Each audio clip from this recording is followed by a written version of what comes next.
Professor Saurabh Malviya, छपे छपाए form पहुंच रहे हैं यूपी में, गांवों में। कोई सेंट्रलाइज्ड कोई दफ्तर बना हुआ है कि वहां पर कंप्यूटर में छपे छपाए फॉर्म निकाले जा रहे हैं, प्रिंट किए जा रहे हैं और गांव में भेजे जा रहे हैं कि जाओ बीएलओ को जाके दे दो। ये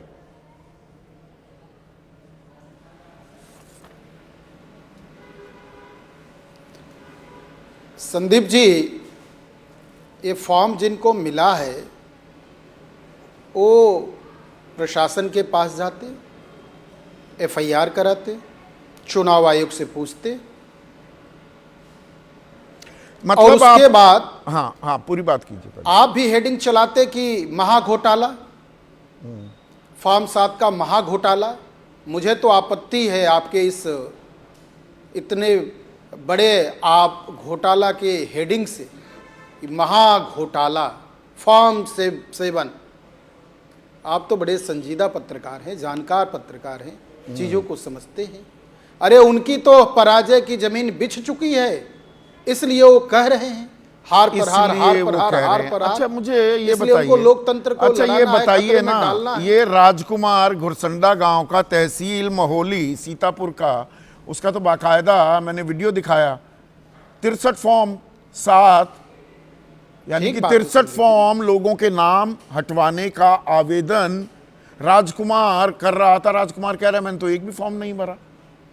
ये घोटाला नहीं है, ये घोटाले की आहट नहीं है। ठीक है संदीप जी, अब ये सारे प्रश्न आपकी पूरी बात सुना हूं। आपसे आग्रह है कि पूरी बात मुझे रखने का समय दीजिए। दिया ना, दे तो रहा हूं।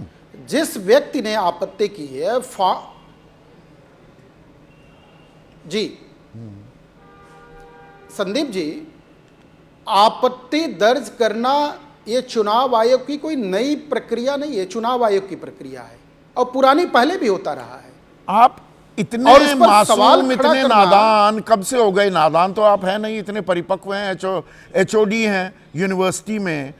ये राजकुमार कह रहा है मैंने फॉर्म ही नहीं भरा। मैंने फॉर्म भरा नहीं कोई किसी का नाम काटने के लिए। आप कह रहे, अरे सुनिए ना, मुझे बता दीजिए अगर मैं नादान हूं।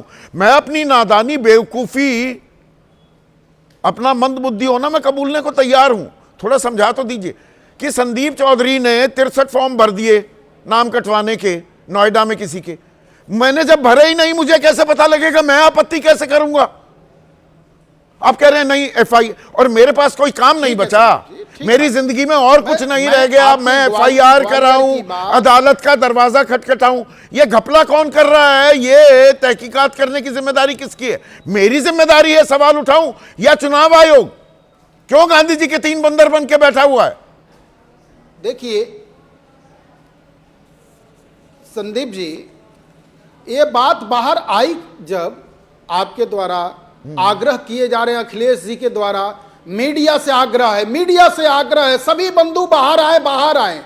अरे भाई अखिलेश जी, आप जाइए ना, एफआईआर कराइए, बोलिए ना। वहां तो आप जा नहीं रहे, घर बैठे आप कह रहे हैं। तो ये योगी आदित्यनाथ को भी ये सलाह दे दीजिए, निश्चित तौर पर ये लोग उनके योगी आदित्यनाथ जी को भी ये सलाह दे देते। योगी आदित्यनाथ तो वो कह रहे थे कि 4 करोड़ नाम कट गए, 80-85% हमारे हैं।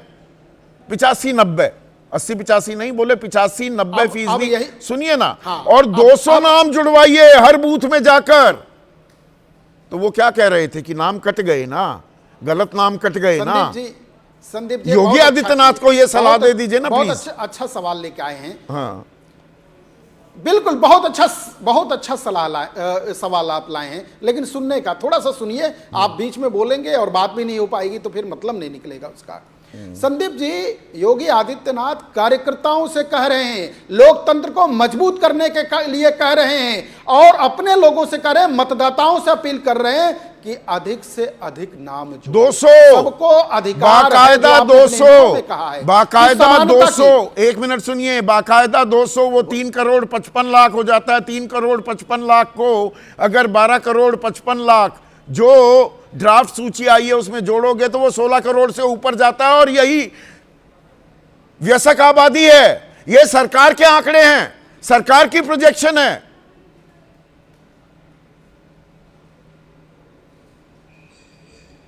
संदीप जी, इसमें बहुत हजारों की और लाखों की संख्या में इसमें एक ही व्यक्ति का रिपीटेशन है। एक वह व्यक्ति मृत हो गया, वह व्यक्ति पता बदल दिया, वह व्यक्ति है 63 फॉर्म भरवा दिए जाएं किसी से, कहीं किसी व्यक्ति से अंगूठा लगवा लिया जाए कि केवाईसी पूरा करवा रहे हैं, तुम्हारे आवास को लेकर करवा रहे हैं। मैं आ रहा हूं संदीप जी, वो केवल पूछता पढ़े लिखों से कहते हैं अरे भैया तेरे तो ये वोट कटवाने के पे अंगूठा लगवा दिया है।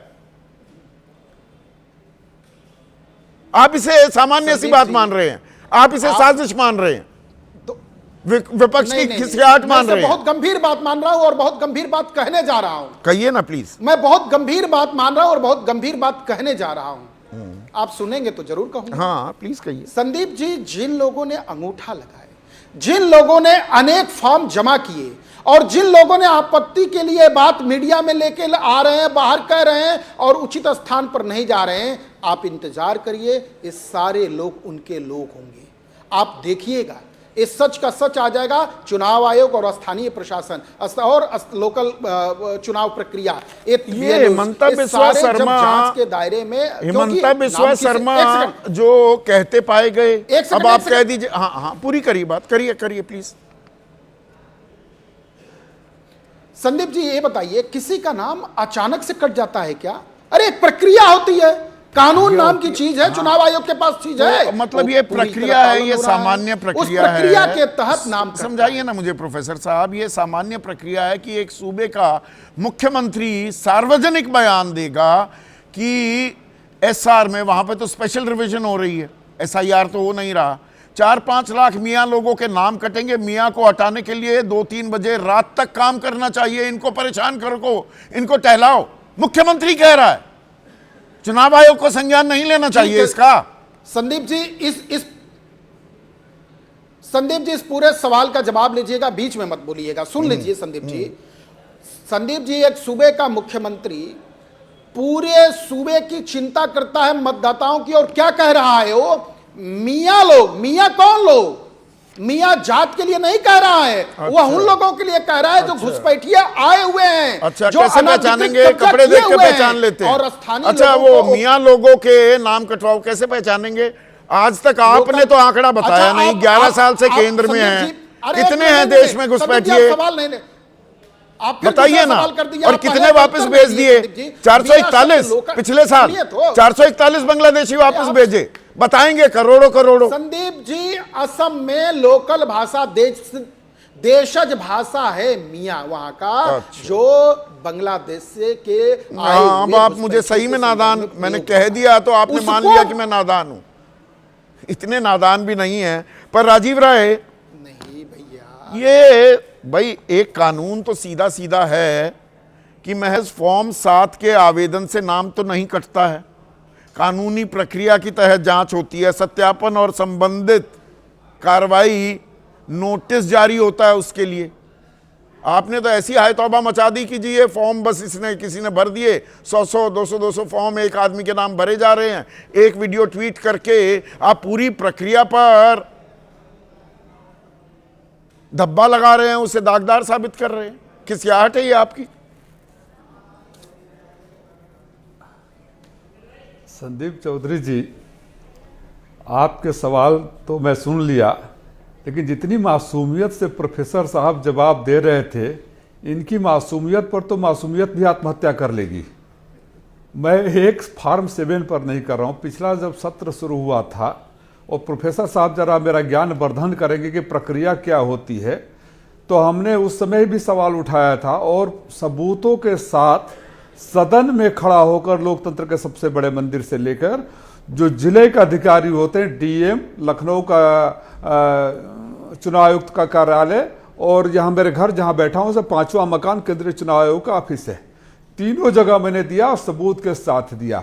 क्या होता है, अगर मुझे संज्ञान में आया तो मैं जिले का अधिकारी के पास जाऊँ, प्रदेश के आयोग के पास जाऊँ, केंद्र के पास जाऊँ, वहाँ भी नहीं हो तो सदन में जाऊँ, सांसद हो ना। और उम्मीद कर रहा था, और बड़े जोर जोर से बोला, अमूमन मैं जोर जोर से नहीं बोलता हूं, चुनौती देकर सदन में बोला कि थोड़ी सी शर्म आएगी सरकार को और उसका जवाब देगी। बार बार यहां से मैं बैठकर कहा कि पांचवें मकान में धृतराष्ट्र बैठे हुए हैं और मैं इनको चुनौती देता हूं कि मेरे को गलत साबित कर दे। कोई जवाब नहीं आया। मेरे को लखनऊ से जब यह राष्ट्रीय अध्यक्ष जी ने पिछले सत्र में उठाया है बात, तो लखनऊ से एक लेटर आता है, जिस दिन हाउस था उस दिन 2 बजे आ जाइए लखनऊ। मैंने लिख कर भेजा कि हाउस चल रहा है, शनिवार रविवार को बुला लीजिए, मैं आ जाऊंगा। आज तक जवाब नहीं आया। तो इतनी मासूमियत से बोल रहे हैं कि कार्रवाई होगी, और जो ये आ रहे हैं जिसके प्रिंटेड फॉर्म की बात कर रहे हैं संदीप जी, ये कह रहे हैं कि अगर किसी के पास मिल जाए, आप बताइए जो मऊ में मिल रहा है वही सीतापुर में भी मिल रहा है। तो इनको लेकर एफआईआर कोई प्राथमिकी दर्ज क्यों नहीं कराते? चुनाव आयोग आपके घर से पांचवा प्लॉट ही है, चुनाव आयोग का आधिकारिक दफ्तर, जाइए वहां पर, जैसे ममता बनर्जी जा रही हैं, राजीव राय। संदीप जी मैं लिखित रूप से चुनाव आयोग को मांगा हूं टाइम, आज तक टाइम नहीं दिया। जहां तक एफआईआर की बात हो रही ना, मालवीय जी अपने चेले चपाड़ियों से कह दीजिए, सरकार से कह दीजिए, एफआईआर भी करेंगे, कोर्ट में भी जाएंगे और जेल में भी भेजेंगे। और संदीप चौधरी जी के इस कार्यक्रम के माध्यम से मैं उन सारे लोगों से निवेदन कर रहा हूं कि जिस किसी के नाम से अगर फर्जी आपत्ति दाखिल किया गया है वो स्वयं आ गया है, नहीं तो अगर उनका नाम आएगा तो बेचारे वो फंसेंगे। मैं यह आश्वस्त करता हूं कि आपको कोई मौका नहीं छोड़ेंगे। जो ये दुर्योधन और धृतराष्ट्र बनकर नंगा नाच कर रहे हो, ये समाजवादियों से टकराए हो इस बार, और समाजवादी आपको इस तरह नहीं करने देंगे लोकतंत्र की हत्या। जितना प्रवचन आसानी से चैनलों पर बैठकर कर रहे हैं प्रोफेसर साहब, आप मासूमियत से कर रहे हैं जिससे आपको कुछ ज्ञान ही नहीं है कि प्रिंटेड छाप दे। मैं कह रहा हूं और चुनौती दे रहा हूं कि मेरे ऊपर मानहानि का मुकदमा करे, अगर जिन आरोपों के साथ मैं कह रहा हूं, सबूत दिया हूं, अगर सबूत गलत है तो मेरे पर कार्रवाई क्यों नहीं हुई? 3 महीना हो गया, और अगर सही थे तो जवाब थोड़े कंफ्यूज यार नहीं, बीच में गए थे। हम एफआईआर भी करेंगे और जेल। राजीव जी थोड़े कंफ्यूजिया भी गए थे आप बीच में। आपका मैंने शुरू में ही जिक्र किया कि घोषी विधानसभा के लोकसभा के विधानसभा क्षेत्रों में हर विधानसभा में 20-20 हजार वोटों का घपला हो रहा है। 60,000 70,000 का जिक्र किया था अखिलेश यादव ने। फिर पता लगा जब योगी आदित्यनाथ ने कहा कि जी 4 करोड़ वोट कट रहे हैं, इसमें 85 से 90% हमारे होंगे, तो बाँछें खिल गई। आप कहने लगे अब ठीक काम कर रहा है चुनाव आयोग, और ये तो दहाई का आंकड़ा नहीं छू पाएंगे। ये बातें भी तो आई थी ना। नहीं, वो सरकास्टिक स्टेटमेंट था, उसको गलत तरीके से लिया गया। वो एक सरकास्टिक स्टेटमेंट था उनका कि अगर वो बात कर रहे हैं उनकी सही है, क्योंकि परिणाम देखिए, परिणाम क्या आएगा वो जनता के हाथ में हमने दिखा दिया। That was a sarcastic statement. और जिस लड़ाई को हम पहले दिन से लड़ रहे हैं, नहीं तो हम आज इतना लिखा पढ़ी नहीं करते।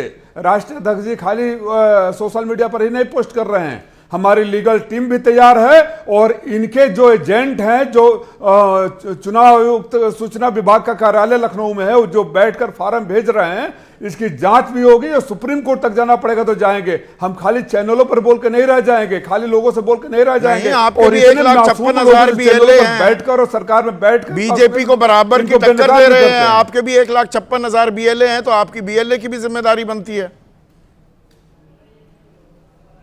कर रहे हैं ना, तभी तो मिल रहा है। कर रहे हैं ना, बीएलए की जिम्मेदारी है। बीएलए हमारा लिस्ट कुछ और जमा करता है, हमारा लिस्ट कुछ और आ जाता है। सबूत इकट्ठे करने के लिए बोल दिया गया, हमने सारे लोगों को सबूत इकट्ठा करने के लिए बोल दिया गया है। अब एफआईआर और केस करने की प्रक्रिया शुरू होगी। जो ये बोल देते हैं कि जाइए कोर्ट में जाइए, हर बात के लिए कोर्ट में जाइए, तो सरकार में काहे को बैठे हो?